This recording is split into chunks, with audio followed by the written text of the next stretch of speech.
Guys ఇదైతే 13th week voting analysis day 1 guys. నిజంగా ఒక కంటెస్టెంట్ కి ఊహించినట్టుగా ఓట్లు పడుతున్నాయి. అతని ఫేక్ ఓటింగా జెన్యూన్ ఓటింగ్ అనేది కూడా క్లారిటీగా అర్థం అవ్వట్లేదు. అది మొత్తానికి మీ పైన డిపెండ్ అయ్యి ఒక పేరు అయితే చెప్పినప్పుడు కామెంట్ చేయండి. ఆ ఫేకా జెన్యూన్ అనేది కూడా క్లారిటీగా వింటే అర్థం అవుతుంది. ఇంకొకటి ఏంటంటే మన కళ్యాణ్ ఇమానియల్ ఓట్లు వచ్చేసి ఉన్న నామినేషన్లో ఎంతమంది ఉన్నారో వాళ్ళకేమైనా మీరు ఫేవరబుల్ చేస్తున్నారా, వాళ్ళకేమైనా ఓట్లు ఇస్తే వాళ్ళ పేరు కూడా కింద కామెంట్ చేయడం మాత్రం మర్చిపోకండి. ఓటింగ్ అనాలిసిస్లో చాలా అంటే చాలా తారుమారిపోయింది. అంటే కొన్ని టాస్క్ల వల్ల అయింది, కొన్ని ఏమో సపోర్ట్ వల్ల అయింది. ఎలా అయింది అనేది కూడా క్లారిటీగా మాట్లాడదాం ఈ వీడియో. పిన్ టు పిన్ ఉంటుంది. హై గైస్, నా పేరు సుమన్. వెల్కమ్ బ్యాక్ టు షెన్ ఛానల్. కొత్తగా వచ్చేటప్పుడు మన ఛానల్ సబ్స్క్రైబ్ చేసుకోండి. దయచేసి ఒక లైక్ వేసుకోండి మామ, ప్లీజ్ ఒక లైక్ అయ్యి సబ్స్క్రైబ్ చేయి. అట్లానే సబ్స్క్రైబ్ చేయి మామ, కొంచెం సపోర్ట్ చేయి. కొందరికి లక్షలు ఫాలో చేస్తారు. నాకు 1K 2K ఫాలో చేస్తే చాలు ఫ్రెండ్స్, కొంచెం సపోర్ట్ చేయి. అట్లనే ఫస్ట్ ఓటింగ్లో ఉన్నది ఎవరంటే టాప్లో మనం ఇంకా ఎవరు కళ్యాణ్ ఇమానియల్ వీళ్ళు రాకపోతే యథావిధిగా ఉండేది ఎవరు, తనుజ వచ్చేసి బీభత్సం అంటే బీభత్సంగా ఓట్లు పడుతున్నాయి. ఇక్కడ ఏంటంటే కళ్యాణ్ ఉన్నప్పుడు కూడా ఓట్లు అంత తారుమారయ్యే అవకాశం ఉంది. కానీ ఈ వీక్ కళ్యాణ్ నామినేషన్ లేడు. కళ్యాణ్ నామినేషన్ లేనప్పుడు తన ఓట్లు ఎవరికి పడతాయి? తనుజకి పడతాయి కదా. వీళ్ళిద్దరు బాండింగ్ బాగానే ఉంటుంది కదా. అయినా కళ్యాణ్ ఓట్లు తనుజకి మ్యాక్సిమం పడట్లేదు అనుకుంటా. ఎందుకంటే 30% ఎప్పటికి ఉన్నట్టే ఉంది తనుజకి. 30%లో తనుజ ఉంది. కళ్యాణ్ నామినేషన్లో వచ్చినా, కళ్యాణ్ నామినేషన్ రాకపోయినా, కళ్యాణ్ ఓటింగ్లో ఉన్నా లేకపోయినా తనుజకి ఇదే పర్సెంటేజ్ ఉంటుంది. ఎందుకో అర్థం అవ్వట్లే. కళ్యాణ్ ఓటింగ్ అనేది ఎటు పోతుంది అసలు? ఈ వీక్ అయితే పర్టికులర్గా ఈ వీక్ అయితే మొత్తానికి చేంజ్ అవుతుంది అనుకుంటా. తన ఓటింగ్ ఎటు పోతుందో అర్థం అవ్వట్లే.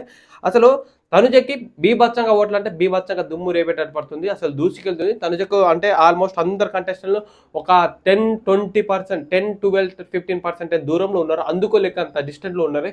ఇక్కడ ఎక్స్పెక్ట్ చేయండి సెకండ్ ప్లేస్కి ఎవరు వచ్చారంటే మనం తను తెలుసు స్టార్టింగ్ ఫస్ట్ వీక్లో ఒక ఎగ్గుతోనే ఆట ఆడిచ్చిన సంజన గారు తనకి ఏ విధంగా ఏ టాస్క్ ఎట్లా తెప్పించుకోవాలో తెలుసు తనకి.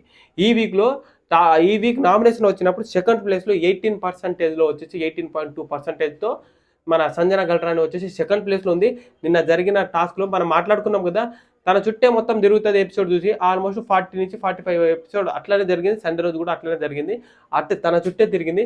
సో అదే ఫేవరబుల్ అయ్యి జనాలకు బాగా సపోర్ట్ అయ్యి తన వల్ల మన జనాల వల్ల మాట్లాడే విధానం నామినేషన్లో ఒక 50% వరకు చాలా సపోర్ట్ చేశారు. ఫ్యామిలీ ఆడియన్స్ మెయిన్గా సపోర్ట్ చేసి సంజన గారికి 18%లో ఉన్నారు. ఇంకొకటి ఏంటంటే ఇమానియల్ నామినేషన్ రానప్పుడు ఎవరికి పడుతుంది అంటే మదర్ కొడుకు బాండింగ్ ఉంది కదా, ఇమానియల్ ఓట్లు అనేది సంజన గారికి పడాలి. ఇది యాజ్ యూజువల్గా ఫస్ట్ నుంచి ఉన్నది. అంటే ఫస్ట్ మన తను నామినేషన్ రానప్పుడు 9 వీక్లుగా ఎట్లా నామినేషన్ రాలేదు, అప్పుడు ఎట్లా యథావిధిగా సంజన గారు ఫస్ట్ సెకండ్ థర్డ్ ఫోర్త్ అదే ప్లేస్లో ఉన్నది. యాస్టేజ్ ఇప్పుడు కూడా అట్లనే ఉంది. 4th ప్లేస్కి వచ్చేటట్టు ఈసారి కొంచెం సెకండ్ ప్లేస్కి వచ్చింది. ఇక్కడ ఎక్స్పెక్ట్ చేయండి అంటే ఫేక్ ఓటింగ్ అన్నా కదా, అది ఎవరంటే మీరు ఒకసారి గెస్ చేయండి, కామెంట్ చేయండి. ఎవరైనా గెస్ చేస్తే, నేను అనుకున్న పేరు అయితే గెస్ చేస్తే కింద కామెంట్ చేయండి. రీతుకు వచ్చేసి 16%, 16.5% అయితే రీతుకు ఉంది. ఇక్కడ ఫేక్ ఓటింగ్ పడుతుందా రీతుకి? అర్థం అవ్వట్లే. మీరు అంటే రీతుకు ఫేక్ ఓటింగ్ పడుతున్నారు అనుకున్న వాళ్ళ కింద కామెంట్ చేయండి ఒకసారి. రీతుని నిజంగా ఫేక్ ఓటింగ్గా జెన్యూన్ ఇక్కడైతే మనం గెస్ చేయలేకపోతున్నాం. అసలు రీతుకు ఓట్లు పడడానికి కారణం ఏంటంటే మన సంజన గల్రానికి రీతుకు జరిగిన విషయంలో సంజన అయితే ఎట్లా నెగిటివ్ పాజిటివ్గా వచ్చిందో రీతు కూడా అదే విధంగా వచ్చిందా, అదే విధంగా ఓట్లు అనేది పడుతుందా అనేది క్లారిటీగా అర్థం అవ్వట్లే. డిమాండ్ పవన్కి క్రాస్ చేసేంత ఓటింగ్ రీతుకి టాస్క్లు ఆడలే. నిన్న నామినేషన్లో కూడా చక్కగా లేదు, పాయింట్లు కూడా లేదు. అదే ఫేవరబుల్ జరిగిందా, సంజన గారికి ఎట్లా సపోర్ట్ చేస్తున్నారో ఎవరైనా డిమాండ్ పవన్ కూడా ఇట్లనే, డిమాండ్ పవన్ కాదు రీతు గారికి కూడా అట్లనే సపోర్ట్ చేస్తున్నారు అనేది కూడా అర్థం అవ్వట్లే. ఇక్కడ ఎవరి ఓట్లు పడే అంత అవకాశం లేదు. మెయిన్ ఏంటంటే రీతు గారి గేమ్ కొంచెం ఇంప్రూవ్ అయింది. అలాగే రీతు ఎప్పటికీ సోషల్ మీడియా ప్లాట్ఫామ్ మీద ఉంటుంది కాబట్టి ఇప్పుడు తనకి దగ్గరలో వస్తుంది. కాబట్టి తన ఫ్యాన్స్ అంటే తనకున్న వాళ్ళు, చుట్టుపక్కల వాళ్ళు, అంటే మన చిన్న టీవీల మీద కనిపించే కదా వాళ్ళ ఫ్యాన్స్ అందరు సపోర్ట్ చేస్తున్నారా, దానివల్ల ఓటింగ్ పెరుగుతుందని కూడా అర్థం అవ్వట్లే. ఫేక్ ఓటింగ్ అనేది కూడా అర్థం అవ్వట్లే. మీకు ఏమైనా అనిపిస్తే కింద కామెంట్ చేయండి. మన రీతు వచ్చేసి 3rd ప్లేస్ 16.5%లో ఉన్నారు. డిమాండ్ పవన్కి రీతుకి వచ్చేసి ఓవరాల్గా ఒక 3% డిఫరెంట్. 12.5%లో మన 12.5%లో వచ్చేసి మన డిమాండ్ పవన్ ఉన్నారు. ఇక్కడ డిమాండ్ పవన్ డిమాండ్ పవన్ ఫ్రెండ్సే కదా. కళ్యాణ్ ఓట్లు వచ్చేసి డిమాండ్ పవన్ పడవచ్చు కదా, ఎందుకు పడట్లే? మొన్న లాస్ట్ జరిగిన టాస్క్లో లాస్ట్ ఫ్రెండ్స్ కోసం వెయిట్ చేసేంత ఉంది. అలాంటి ఫ్రెండ్స్ వచ్చేసి మన డిమాండ్ పవన్కి ఓట్ చేయలేరా? డిమాండ్ పవన్ ఎంత బాటమ్ 3నా, బాటమ్ 3 అంటే బాటమ్ 3 మాక్సిమం డబుల్ ఎలిమినేషన్ ఉంటే మేబీ ఎలిమినేషన్ అయ్యే అవకాశం కూడా ఉంది డిమాండ్ పవన్. అంత పరిస్థితికి వచ్చింది. డిమాండ్ పవన్కి ఎందుకు ఓట్లు తగ్గుతుంది ఇదే అర్థం అవ్వట్లేదు. ఎక్స్పెక్ట్ చేయలేకపోతున్నాం. డిమాండ్ పవన్ గేమ్ ఆడారు అన్ని చాలు.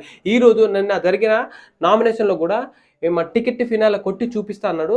దాని కన్వైజ్గానే ఆడుతున్నాడు. ఈరోజు టాస్క్లో జరిగిన దాంట్లో కొంచెం తనుజ, భరణి శంకర్ అండ్ డిమాండ్ పవన్ ఆడిన పూలకొండి టాస్క్లో మన తనుజ వచ్చి విన్ అయ్యారు. డిమాండ్ పవన్ ఎందుకు ఓడిపోయాడో తెలియదు. ఎపిసోడ్ రివ్యూలో క్లారిటీకి మాట్లాడదాం. ఏమైనా వర్కౌట్ అయిందా అనేది కూడా దాంట్లో క్లారిటీకి చెప్తా.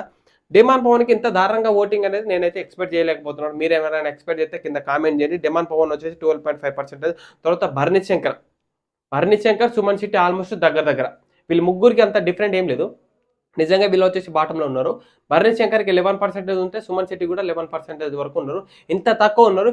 ఇక్కడ భరణి శంకర్కి మాక్సిమం కొన్ని ఓట్లు పడే అవకాశం ఉంది. ఎవరి నుంచి అంటే తనుజ ఫ్యాన్స్ నుంచి కొన్ని ఓట్లు పడే అవకాశం ఉంది. బాండింగ్ అంటే ఫాదర్ బాండింగ్ కాబట్టి అలా సపోర్ట్ చేసే అవకాశం ఉంది.